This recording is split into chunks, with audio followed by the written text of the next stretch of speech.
Hello ကျွန်တော်စံလင်းဖြစ်ပါတယ်ဒီနေ့ကျွန်တော်ပြောမယ့်အကြောင်းအရာကတော့ကျွန်တော်မနေ့ကပေါ့နော် dental clinic မှာ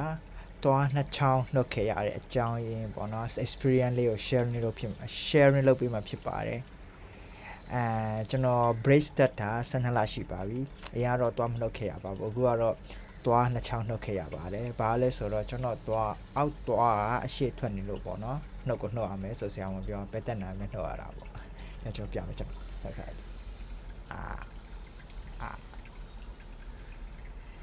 တွားနှစ်ချောင်းမရှိတော့ပါဘူးအခုဆိုတွား32ချောင်းမရှိတော့ပါဘူးနှစ်ချောင်းနှုတ်3ချောင်းဒီမိုလာတစ်ချောင်းနှုတ်ဆို3ချောင်းနှုတ်သွားဆို3နှစ်ချောင်းမှာ3နှုတ်ဆိုရင်ဘယ်လောက်ကျန်29ချောင်းပဲကျန်တော့ပါတယ်နွားဆိုရင်တော့မျက်မှောက်ပဲတော့ပါဘူးတွားမစုံလို့ဆိုဟုတ်ပါပြီအခုကျွန်တော်ပြောမယ့်ဟာပေါ့နော်ကျွန်တော်သွားနှုတ်တဲ့အခါမှာဘယ်လိုခံစားရလဲပေါ့နော်နာလား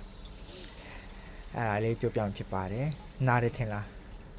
နာမှာပေါ့သွားနှုတ်တာအဲ့လိုလည်းမဟုတ်ပါဘူးထုံဆေးထိုးတဲ့အတွက်မနာပါဘူးကျွန်တော်ကြောက်တာထုံဆေးထိုးတဲ့အချိန်မှာနာတာကိုကြောက်တာဘာလို့ဆိုသွားနှုတ်တာမနာမှန်းသိတယ်ဘာထုံဆေးအဲ့ဒါနဲ့ကန်ကောင်းစွာနဲ့ဆရာဝန်ကကိုယ့်ကိုပြန်မှာနာမှန်းသိလို့မသိထုံဆေးထိုးမဲ့နေရအောင်ထုံဆေးပြန်လင်းပေးတယ်ဗျထုံဆေးလိမ့်ပြနေအဲ့နေပြီးမှထုံဆေးထိုးတယ်ထုံဆေးထိုးတဲ့ချိန်မှာတိပဲတိတယ်မနာဘူးစူးလေးပဲတိတယ်အဲ့နဲ့ပြီးတော့သွားနှုတ်တာ2မိနစ်တောင်မကြာဘူးသွားနှစ်ချောင်းထုတ်ထွက်သွားတာပေါ့နော်သွားနှုတ်ပြီးတော့အဲ့နဲ့သွားဟိုတာပေါ့နော်သွေးမပုံမထွက်အောင်ဆိုပြီးတော့ကြိုက်ထားဂုံးကိုကြိုက်ထားပေါ့နော်အဲ့နဲ့အဲ့မှာနည်းနည်းတော့ဂုံးကြိုက်ထားဆိုတော့ပေါ့နိုင်ဝက်လောက်ဂုံးကြိုက်ထားပေါ့နော်ပြီးတော့ပြန်ထုတ်လိုက်တယ်ပြီးတော့ဆေးပေါဒါနှလုံးတောက်လိုက်တယ်ပေါ့နော်နာမှာကြောက်လို့အရန်နာမှာကြောက်တယ်ကျွန်တော်အရန်နာမှာကြောက်လားမရပိန်ရ sensitive ပိန် sensitive နာမှာအရန်ကြောက်တယ်လှတော့လှချင်းနာမှာအရန်ကြောက်အခုတော့သွားနှုတ်ပေါ်ပါပြီသွားနှုတ်ပြီးတာနဲ့အကြီးကခဲလို့ရမှာပေါ့နော်ဒီအနာကျအောင်ပေါ့နှုတ်ထိုင်နေတာကျွန်တော်ဒီအန်သွားမိုလာနှုတ်တော့ပေါ့နော်အဲ့ဒါမသိဘူးခဲလို့ရလဲဟိုကြောက်တာပေါ့နော်ဟိုလော့ရလဲခက်တာပေါ့အဲ့ဒီအရင်ကပေါ့တွားနှုတ်ထားဆိုပြီးပေါ့နော်ဟိုဒါဖလုတ်ချင်းပါအဲ့လိုရမ်းမဟုတ်အရင်ဟိုဒါအထဲမှာတက်ရှင်ရလောက်အောင်ပဲနှုတ်ပြီးတာလေအနာကျအောင်အဲ့မော်လာတော့ကဆိုတလကြာသွားတယ်ဒီဆရာကြီးကမပြောက်ဘူးအနာအဲ့နဲ့စိတ်ခန့်ပြန်ပြပြီးတော့ augmentin ဟိုဒါ antibiotic တွေ augmentin တွေတောက်ရတယ်9ရက်လောက်တောက်ပြီးမှပိုးဝင်သွားအဲ့နဲ့ပုတ်သွားပြီးတော့လေနန်လာအဲ့လိုမျိုးအဲ့တော့ပြန်ထုတ်ကျွန်တော်ပြန်ထုတ်ပြီးတော့ပြန် clean စားနဲ့ပြန်ပို့ဖလုတ်ချင်းအဲ့နဲ့တလာမှာကြိုတက်တာဝဲမှာအရန်ကြောက်တယ်အဲ့မှာနှစ်ချောင်းပြန်နှုတ်ရမယ်ဆိုစိတ်ကလူကအရန်ကြောက်နေအဲ့ထဲကဟိုဒါ dental nurse ကိုပြောငါအရန်ကြောက်တယ်လို့နာမလားမသိဘူးဒါအဲ့ဒါမနာပါဘူးဆိုတော့ကိုလည်းတည်တာကွာကိုလည်း nurse ပဲဆိုတော့ဒါပေမဲ့အဲ့လိုမလုပ်ခင်မှာ emotional support တော့လိုချင်တယ်care လိုချင်တာအဲ့လိုလောက်သွားပါပြီဒါပေမဲ့အခုတော့ဒီမိုလာရဲ့ကောင်းကျိုးကြောက်ပေါ့နော်ဒီဘယ်လို care ရမလဲဆိုတော့တည်သွားပါအဲ့နဲ့ဟိုကဒီဆိုတာတွေးမထွက်တော့တွေးတိတ်ပြီးဆိုတာနဲ့ဒီနေ့မှာပေါ့နော်စားနဲ့ဖလုတ်ချင်းတယ်စားကိုတစ်နေ့3ခေါက်လောက်ဖလုတ်ချင်းอ่ะပေါ့နော်စားရယ်ယူနေနဲ့ပေါ့နော်ယူနေဆိုတာအရန်နွေးပူမဟုတ် warm ပေါ့နော်ဟိုဘယ်လိုပြောမလဲ warm water ပေါ့နော် warm water ယူနေကိုကြတော့ပူချစ်မဟုတ်ပဲနဲ့နွေးလေးနဲ့စားလေးတစ်စွန်းနဲ့အဲ့နဲ့ဖလုတ်ချင်းတစ်နေ့3ခါပြီးတော့ဒီမှာဆိုရင်ကျွန်တော်ဟိုနှစ်ချက်ကွန်းနဲ့ပေါ့နော်စားလေးနဲ့ဒီနေရာလေးကိုပေါ့နော်ဖြည်းလေး rub ပေးပေါ့နော်အဲ့ဒါဆိုကြပိုးတေတာပေါ့နော်အနာမြန်ကြက်တော့ပိုးတေပိုးမဝင်အောင်ကြည့်ပါပေါ့နော်သွားနှုတ်မယ်လို့ဒီမှာကိုကျွန်တော်ကြည့်နေတဲ့တငယ်ချင်းတွေပေါ့နော်ဒီညီကိုမောင်နှမတွေသွားနှုတ်ဖို့ဟိုရှိမယ်ဆိုရင်ကျွန်တော်နှုတ်နေကြပေါ့နော်ကျွန်တော် brace တက်တဲ့ dental clinic ကို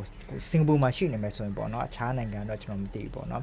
အဲ့ဒါလာခဲ့လို့ရပါတယ်ဆရာဝန်ကတော့ဟိုအဆင်ပြေတာပေါ့နော်ဒီတစ်ချောင်းကို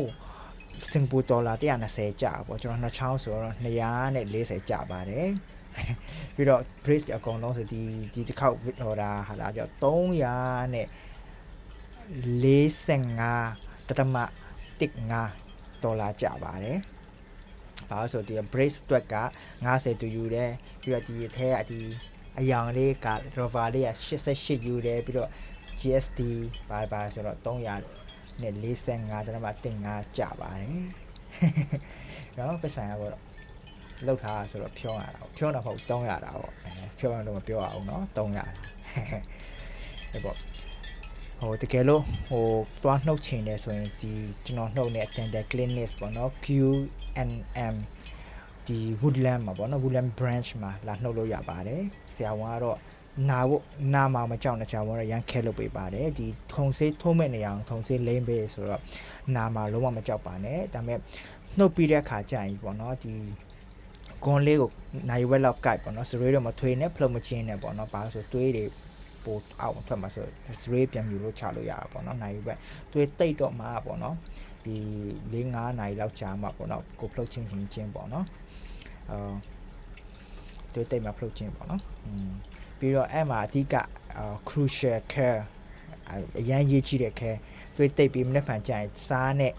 နာလေးဖလုတ်ချင်းပေးပါရေနွေးနဲ့စားနဲ့ပေါ့နော်တနေ့3ချိန်ဖလုတ်ချင်းပြီးတော့ဒီဟိုနှချက်ခွန်းလေးနဲ့စားနဲ့ပေါ့နော်အဲ့နေရာနှောက်ထားနေရပေါ့နော်အသားတွေပေါ့နော်clean ပေးပေါ့နော်clean ပေးရတယ်ဟုတ်ကျွန်တော်ဒီလောက်ပဲเนาะဒီကျွန်တော် experience ကို share လုပ်ပေးသွားဆိုတော့ဒီကျွန်တော်ဒီမှာပဲနှုတ်ဆက်လိုက်ရပါတယ်ဟုတ်ကျွန်တော်ဗီဒီယိုကိုအဆုံးထိကြည့်ပေးတဲ့အတွက်အားလုံးကိုကျေးဇူးတင်ပါတယ်သွားနှုတ်မယ်ဆိုရင်စားတော့တတိယပေးပါစားနဲ့နာဖလုတ်ချင်းပေးပါဟုတ် bye bye